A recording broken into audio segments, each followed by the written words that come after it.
Now, I can see that Kiki is on here because she's looking exceptionally glamorous with all pink lights behind her lovely fluffy hat. I'm going to pin her briefly on screen, introduce her. She'll probably say hello, and then we're going to play an introductory video before Kiki then sings live. So let me just bring you up, Kiki.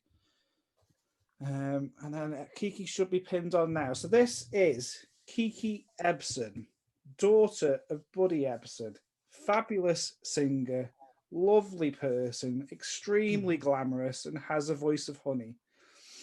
Hey, Colin, how are you? I'm great, thank you. It's only 3 a.m. for me in the morning. Oh my God, you're a trooper. Well, you look fabulous. I love your outfit, Scarecrow. I'm actually improvising tonight with one of my dad's other outfits. I don't know if you can see this is a coonskin hat. Yeah. And this is his outfit from Davy Crockett. So I didn't have his Tin Man outfit. Anyway, I'm so glad to be here, and I'm really excited to share with you an excerpt from the one woman show that we just put on last fall called To Dad with Love, a tribute to Buddy Ebsen, where I talk about his Tin Man experience with the Wizard of Oz, and then we go on to sing one of the songs from the movie. So I hope you enjoy it, and I'll be back.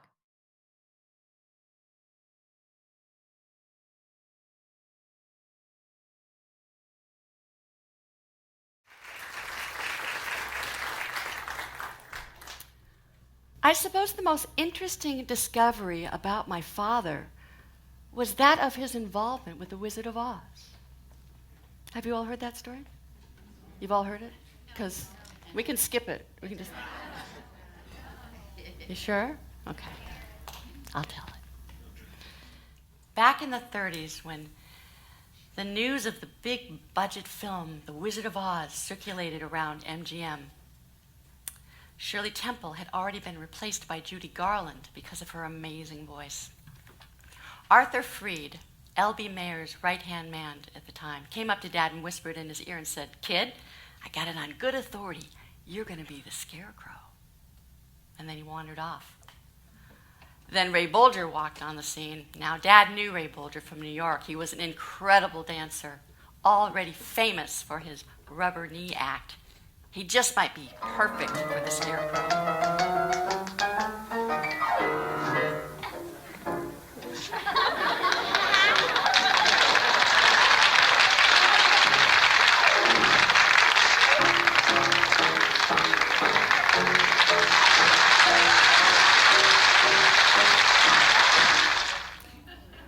Indeed, it was confirmed Ray Bolger would play the Scarecrow and Dad would play the part of the Tin Woodsman.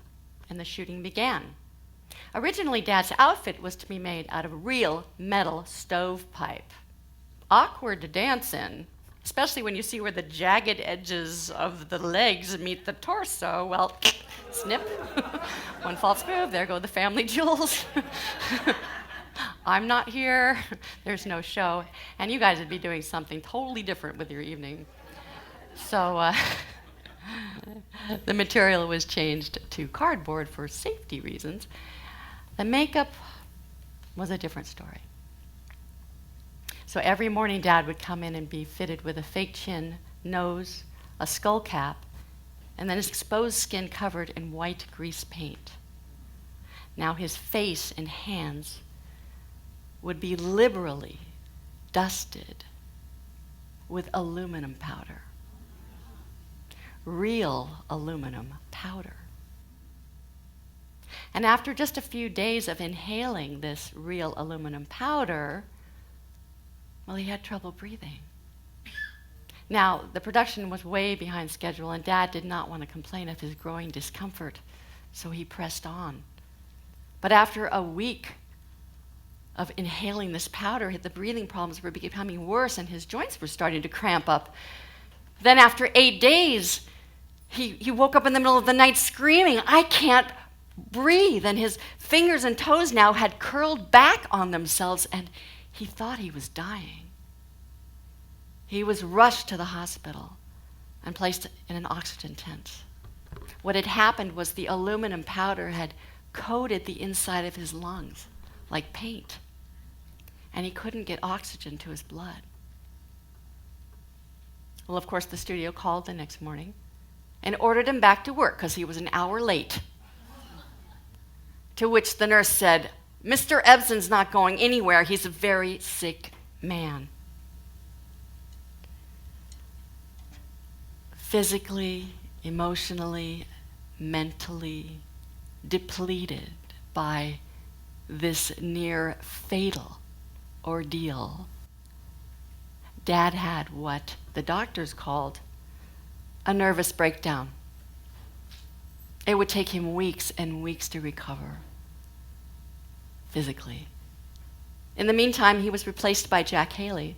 And when he did come back to work, he was slammed into a bunch of B films, Dad thought perhaps as punishment, because he did not feel the studio fully understood the extent of his illness.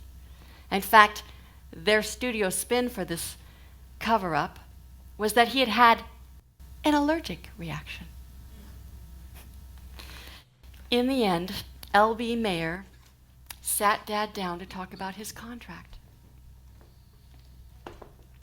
He offered him a very large sum of money if he would stay on. But he also said, "The studio would have to own you." To which Dad said, "Nobody owns me." I say, "Good for you, Dad. Shame on you, MGM. I think my dad would have made a hell of a Tin Man or a Scarecrow."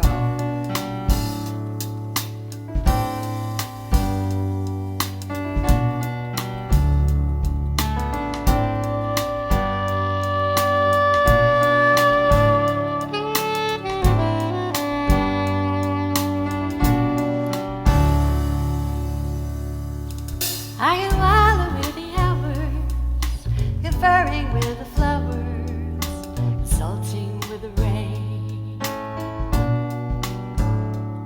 In my head I'd be scratching while my thoughts were busy hatching. If I only had a brain, I'd unravel any riddle for any individual in trouble or in pain. With the thoughts I'd be thinking, I could be another Lincoln if I only had a brain. Oh, I could tell you why the ocean's near the shore. I can think of things that I never thought before, and then I'd sit and think some more. I would not be just a nothing, my head all full of stuffing, my heart all full of pain. I would dance, I'd be merry, life would be a ding-a-jerry if I only had a brain. Oh, well, if I only had a brain.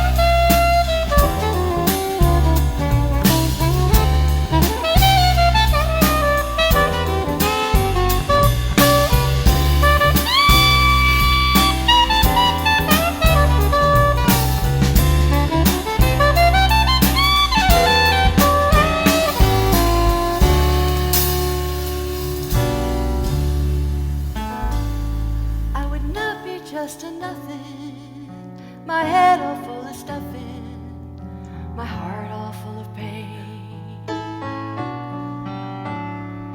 Then perhaps I deserve you and be even worthy of you if I only had a brain.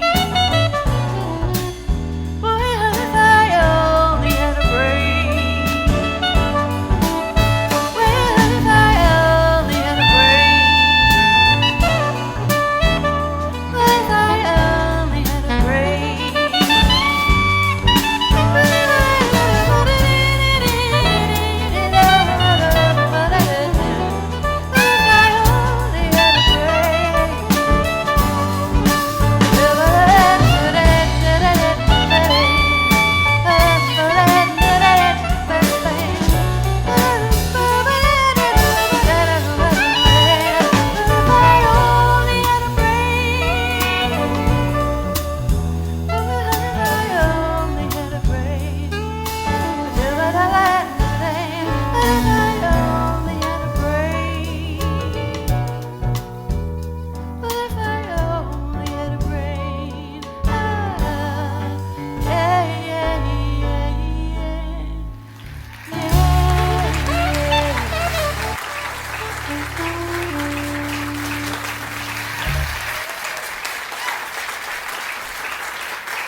You know, we watched that movie about 100 times as kids with our family.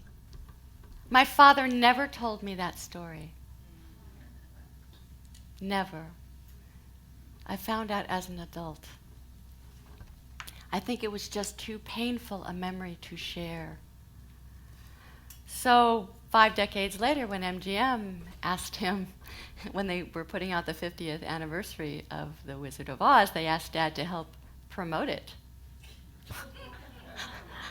And he was hesitant, but he was the only cast member left alive. It was Dad and a munchkin.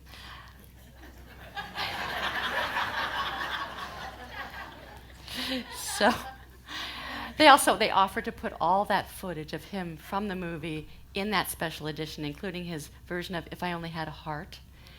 They also gave him credit for singing on the original soundtrack, where he had been all along. So he did it. He helped them promote it. And he finally made peace with that part of his life. Now there's a rumor that they never reshot some of those long shots because who can tell? Can you? Oh, we're off to see the wizard, the wonderful Wizard of Oz.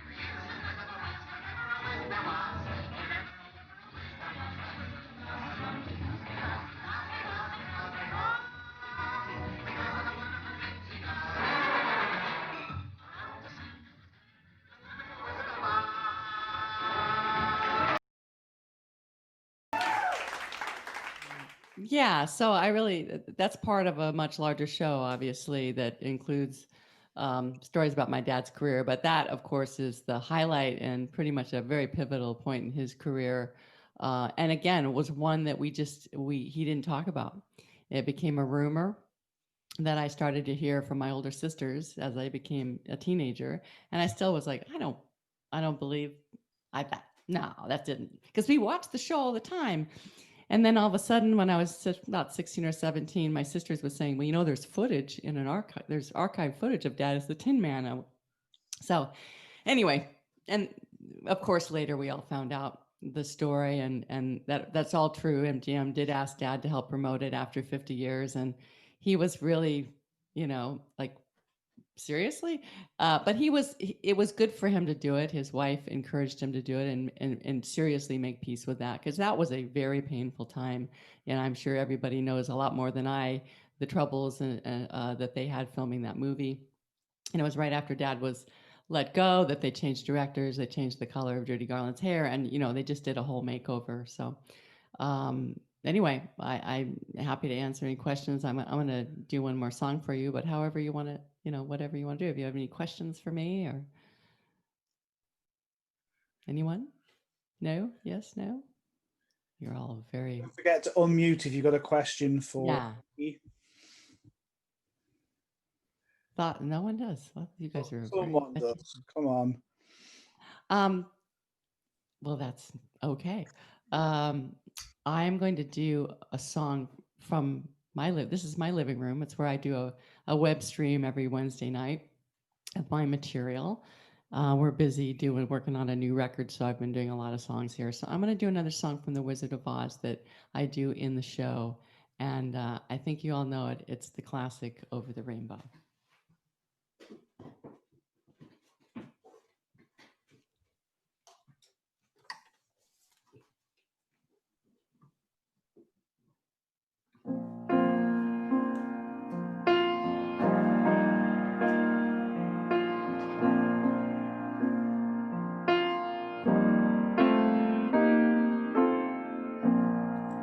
Somewhere over the rainbow, way up high, there's a land that I've heard of once in a lullaby. Somewhere over the rainbow, skies are blue,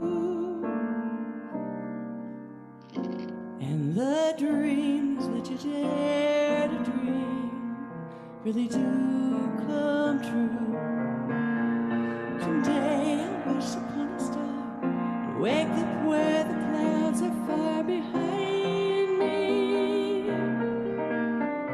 where troubles melt like lemon drops way above the chimney tops. That's where you'll find me, somewhere over the rainbow. The birds fly, birds fly over the rainbow. Why, oh why can't I? Happy little bluebirds fly beyond the rainbow. Why, oh why can't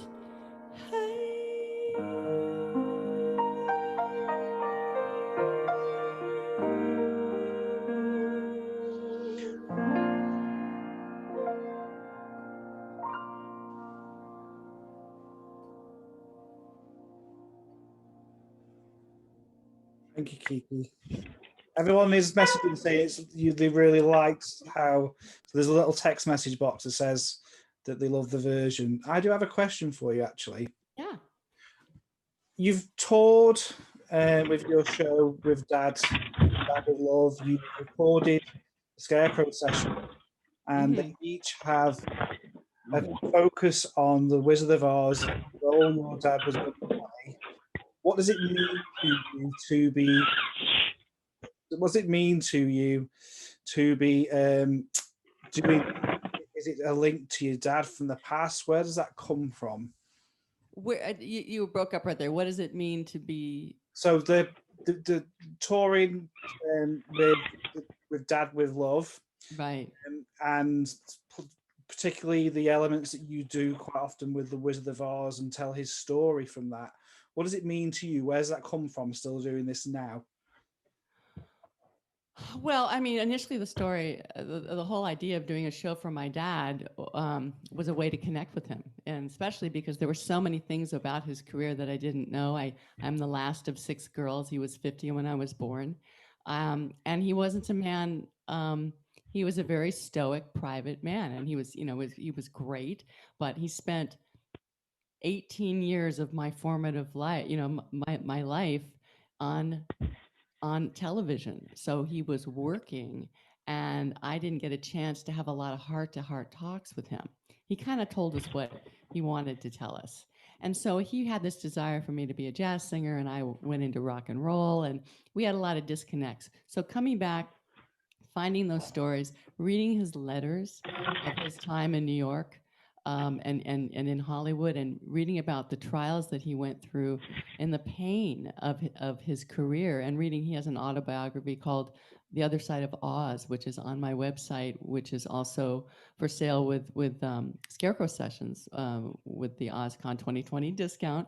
And it talks about how hard that was for him, not only for Wizard of Oz, but other transitions that he made. So doing the show, being able to tell these stories, and also the story of him almost dying from the makeup. A lot of people don't know that. The studio said that he had an allergic reaction, and it wasn't an allergic reaction. It was toxic. It was highly, highly toxic. It almost killed him. And there was nothing in place to protect character actors at the time in the 30s. So, they just had to deal with it, or they were going to get fired. And my dad eventually quit. L.B. Mayer wanted him to stay on, and he said, forget it. I'd rather go out and take my chances in doing summer stock and try to find another career. And actually, Judy Garland came to see him in one of his plays, probably 10 years later, 10 years after, came to the play. I think it was called Male Animal. And she went backstage. She had been under contract, and we all know her tragic stories. But she came up to Dad and said, I envy your freedom. I envy your freedom. So my dad was a serious pioneer. And I think to be able to tell his story and to, bring people into his world the way I was brought into it after the fact, after he'd passed away, it just makes me feel so close to him. And also the fact that I'm wearing his Davy Crockett outfit. But anyway, you know what I'm saying? It's such an honor and a privilege to share it with people who have a true, love for especially the Wizard of Oz. I mean, I was crazy about that movie growing up. I had all the books. I still have my Wizard of Oz books. They're up in the bookshelf right now. You have a collection. Oh, they're great. I have a collection. My You're gonna mother have to got send it. us some pictures of those. I know that people did definitely. comment as well about the Davy Crockett. I think Bill Graff particularly mentioned it. Jay Davis says Kiki's slayed in that costume. Just so you gain feedback, it's a little bit weird on Zoom sometimes. Thank you. Does anybody else have any questions for Kiki? Don't be shy. You're all dead noisy earlier. Oh yeah, come on. Well, I just want to say that I love your singing. Aw, thank you. Yeah, you have an incredible voice. Thank you. Who is that? Sorry, because the way it is at the moment, it's not clear. It's me, but my video screen's not on because I'm outside walking my dog in 36-degree weather. So. Oh. It's Mikey.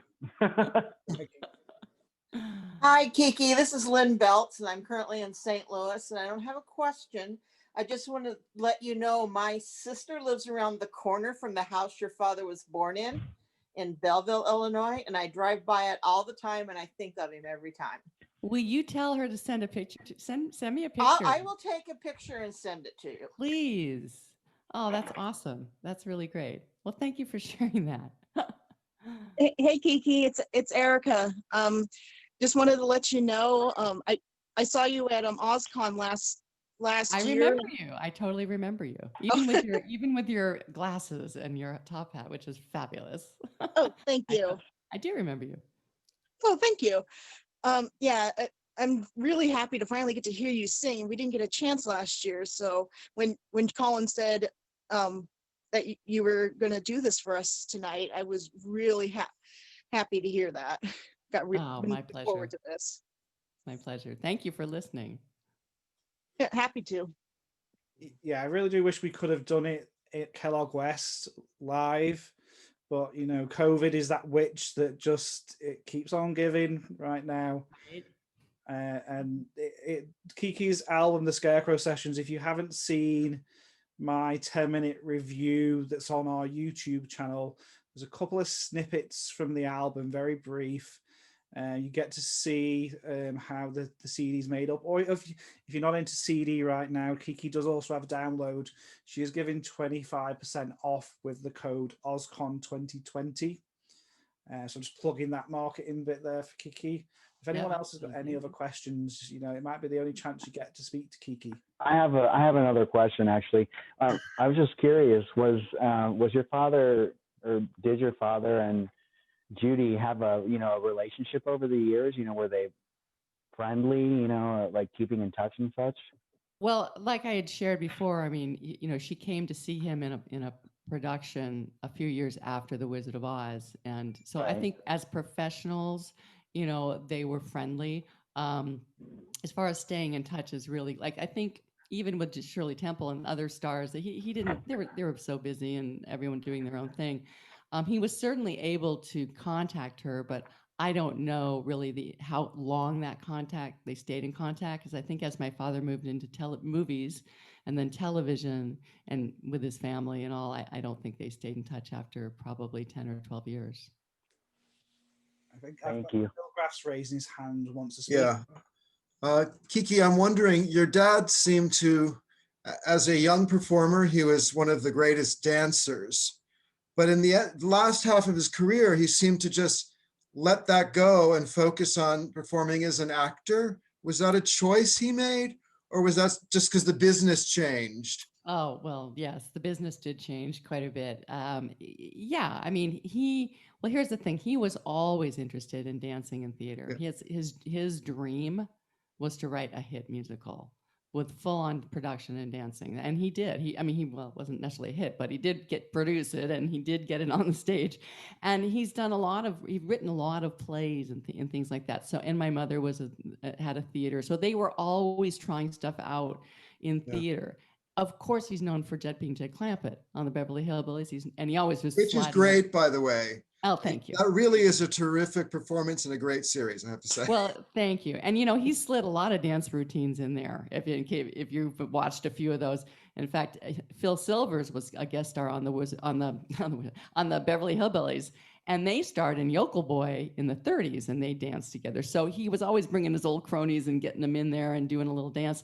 I don't think I ever saw him dance on Barnaby Jones, but he was always active and teaching us, the craft, and we all took, tap dancing lessons. And of course, his sister Velma, who was his dance partner, had a dance studio in the Pacific Palisades. So his choice to follow the business road was definite. That was definitely correct. Things had gone to television. He came out to be try his hand in television, and he was told by William Morris that he should quit, that he was too old and that he was washed up, that his days were over as an entertainer. And he just took that and went, no, you're wrong. I'm going to make it. But it took him several years. And it finally, when he got the Davy Crockett series, that led him into more of a television friendly face. And then he got the role of, Doc Golightly in Breakfast at Tiffany's in the early 60s. And that just, propelled him into being a pretty, awesome actor, not just a comedic sideman. But the Hillbillies really put him on the map. And he really just couldn't say no. I mean, he had 5 kids, or 7 kids actually. And he just had to keep going, I remember when I saw him signing his book, and when was that, 95 or something? Right about 94 or something like that. He was dancing at the book signing. No, he was dancing at his 90th birthday party. Yeah. He was tap dancing, and really well, So he was an inspiration. He passed away at 95, but he was only really out of commission for a few months before, he checked out, which is a great way to go. He didn't linger in any sort of condition. He just went, that's it. The body went, I'm done, And one of my favorite lines of his, and I have it in my show, is that Vanity Fair did an interview with him later in life, and they asked him how he'd like to die. And he said, preferably with a stand-in. I have another question from Tim Tucker. Kiki, I was since you mentioned Barnaby Jones, do you have any memories of him working on that TV show back in the 70s? Many memories, because I was in my teens back then. So I mean, that's one of the shows I really grew up, going to the set, going to the studio all the time. I'd go after school, we'd just drive wherever they were filming and just hang out on the set, with all sorts of really cool, all those actors from the 70s that, that you loved back then. And they were always someplace local. Oh, and Lee Merriweather is she's still a dear friend of mine. And in fact, this show was made possible at the theater that we did it in, called Theater West, because Lee is a founding member of Theater West. And so I did a show with her. I had her come on and do one of my jazz shows last summer at Feinstein's here in Los Angeles. And she was adorable. She told stories about, growing up and just, how she Miss America. I mean, she's just an amazingly beautiful class act. Does it run in the family then, the entertainment vibe then, Kiki? Yes, absolutely. My older sister was an actress for about 20 years, and she did, quite a few series and some things with my dad as well. And my brother is a video editor and a lovely musician as well. Has anybody else got any questions? I don't have a question, but I would like to say that Kiki, I just joined in a bit late now, but I made it in time to see and hear you sing Over the Rainbow, and it was absolutely divine. It was just like how Judy Garland sang it. It was very low key. It was very gentle and to yourself, and it was just lovely, just simply beautiful. Thank you so much. I remember meeting you last year. Yeah. Yes. Thank you very much. Yes, you're welcome. Thank you. That was at the theatre that we were at, as well as at the OzCon last year. That seems so far away now. I know. Hopefully we'll be back someday. Yeah. Has anybody else got anything they want to ask? I have a question. Go on. Did you ever sing with your dad? Did he sing at home? Oh, yeah. Oh, my goodness. You couldn't grow up in this family if you didn't sing, dance, and act. It was pretty much a prerequisite. My dad took us on the road in a vaudeville show called An Evening That's Entertainment. And I was in high school, and I talk about it again in this show. It's like, I think he just wanted to throw us into his world of spontaneous performance. And I had horrible stage fright as a child. So my dad was always improvising anywhere, like at the market and the gas station. He was like, okay, let's go into song and dance. And I was terrified. So I was more of a classically trained pianist, and I like really needed to know what I was saying. But he really helped me lighten up and just be in the moment. And he said, it's really all about connecting with your audience. And we'd be making up stories on our way to the show and bits. And I'm like, you're crazy. And he's like, just follow me. We'll be great. So yes, I have fond memories of singing and playing piano for him and dancing with him. And yeah, very fond memories. It's great. You've got a new album out, haven't you? I was reading on your website. Yes, I'm working on a new record of original material. It's coming out November 28th. It's called Fill Me Up. And you can read about it on my website. And I have a YouTube channel. I do all sorts of different things, entertainment-wise. But I'm always staying very creative. Even though we are shut down here, I'm managing to stay very, very creative and keep my performing chops up. And like, this is great, being able to connect. I mean, it's not the same as being there live, but if I'd rather be here than doing nothing. This is awesome. I really appreciate the opportunity, and I love you, Colin. You're so adorable, and what you're doing to gather everybody together, it's awesome. I've seen on Facebook that you've been regularly doing a lot of concerts. So for me, that says that this is a necessity for you to perform, and we really appreciate that. Thank you. And just from an geek perspective, which books have you got? Oh gosh, I have a whole lot. I've got my favorite, Patchwork Girl of Oz. Yeah, that's so great. Glenda of Oz. Is it TikTok? Yep. Of Oz. Oh my God, I'm running out of titles. Where are all my books? Are they up there? Some of the fans are desperately saying turn the camera around, but I don't know how your setup is. Oh, to turn it around. I think they want to see it, but if you can't do that, you can. Oh. Well, wait. You're in luck, because my husband, the fabulous, just bring all the books, darling. Bring the books. And it's scaled down. I had the entire collection, but I somewhere between 5 years old and the ripe old age that I am now, I've lost several of them, but let me bring them all over here. Oh, you're such a good man. Steve Wallace. I couldn't live without. Oh my God, that's all I have left? I remember meeting him last year. Oh my God. Well, this is all I have. If it's in my... So I have The Lost Princess of Oz. Hi, Kiki. Hi. It's Patty. Hey. Just wanted to tell you, I absolutely adore The Wizard of Oz. You know how many times I've come to see you live. Yes, hi. And I can't wait for your new CD, and I hope you're going to be live. I hope we're done with this COVID so I can see you perform it live. Yes, ma'am. So good to see you. I'm so glad you got on. It's so good And to you're see you. driving my husband crazy wearing this coonskin cap. You know you are. Everybody wants to wear one. Oh my God. He wants the whole suit. You know that. This is the actual suit. I thought it was. Yeah, so good to see you, honey. I can't wait to see you again. Good luck to you. Mwah. Do you regularly follow Kiki around, Patricia? So you said you've seen her a lot. Oh, yes. The first time I saw Kiki was with a friend up in Carmel Valley. She's come up Northern California, stayed at my home to do some house concerts.